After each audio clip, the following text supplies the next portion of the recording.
Hello friends, स्वागत है आपका यूएस स्टडी पॉइंट में।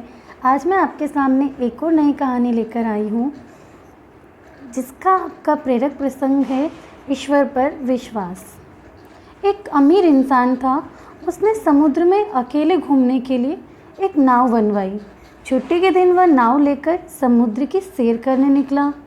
आधे समुद्र तक पहुँचना ही था कि अचानक एक जोरदार तूफान आया। उसकी नाव पूरी तरह से तहस नहस हो गई, लेकिन वह लाइफ जैकेट की मदद से समुद्र में कूद गया। जब तूफान शांत हुआ तब वह तैरता तैरता एक टापू पर पहुंचा, लेकिन वहां भी कोई नहीं था। टापू के चारों ओर समुद्र के अलावा कुछ भी नज़र नहीं आ रहा था।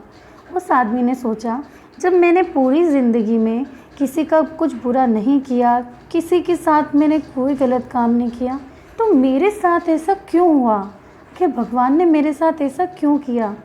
उस इंसान को लगा कि ईश्वर ने मौत से बचाया तो आगे का रास्ता भी वही बताएगा।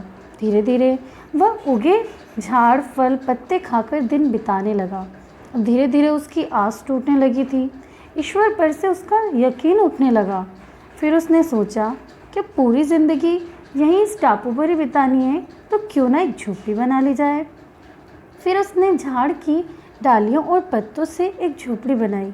उसने मन ही मन कहा कि आज झोपड़ी में सोने को मिलेगा, आज से बाहर नहीं सोना पड़ेगा। रात हुई थी कि अचानक मौसम बदला। बिजलियाँ जोर जोर से कड़कने लगी। तभी अचानक एक बिजली उसकी झोपड़ी पर आ गिरी और झोपड़ी धधकते हुए जलने लगी। यह देखकर वह इंसान टूट गया। आसमान की तरफ देखा और बोला, हे भगवान, तेरा कैसा इंसाफ है। तूने मुझ पर अपनी रहम की नज़र क्यों नहीं की। फिर वह इंसान हताश होकर सर पर हाथ रखकर रो रहा था कि अचानक एक नाव टापू के पास आई।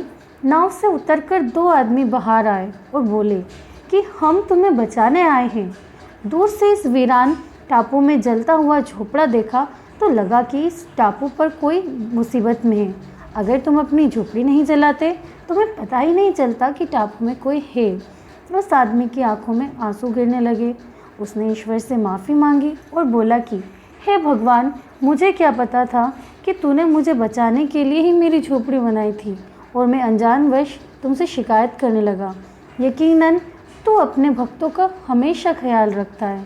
तूने मेरे सब्र का इम्तिहान लिया, लेकिन मैं उसमें फ़ेल हो गया। मुझे माफ़ कर दो ईश्वर।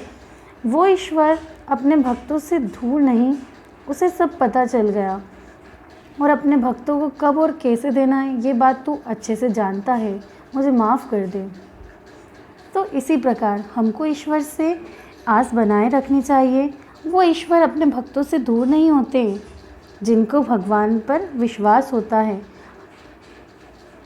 क्योंकि जब सांसारिक पिता ही अपने बच्चों को दुख तकलीफ़ों में नहीं देख सकता, तो जिस पिता ने सृष्टि की रचना की है, भला वो अपने बच्चों को बीच मझधार में कैसे छोड़ सकता है। दिन चाहे सुख के हों या दुख के, प्रभु अपने भक्तों के साथ हमेशा रहते हैं। और हाँ, एक बात और, जब वह व्यक्ति इतने महीने तक उस वीरान टापू पर फल पत्ते आदि खाकर बिना बिस्तर के सोकर महीनों तक रह सकता है, तो हम हमारे ही भले के लिए मनपसंद खाकर मनपसंद बिस्तर पर सोकर क्या कुछ दिन घर पर नहीं रह सकते। तो कृपया घर पर सुरक्षित रहिए। सभी परमात्मा पर भरोसा रखें और अपने अपने आराध्य देव को पूजकर घर पर ही सुचारू रूप से वंदना करें। Thanks for watching and please like share and subscribe my YouTube channel.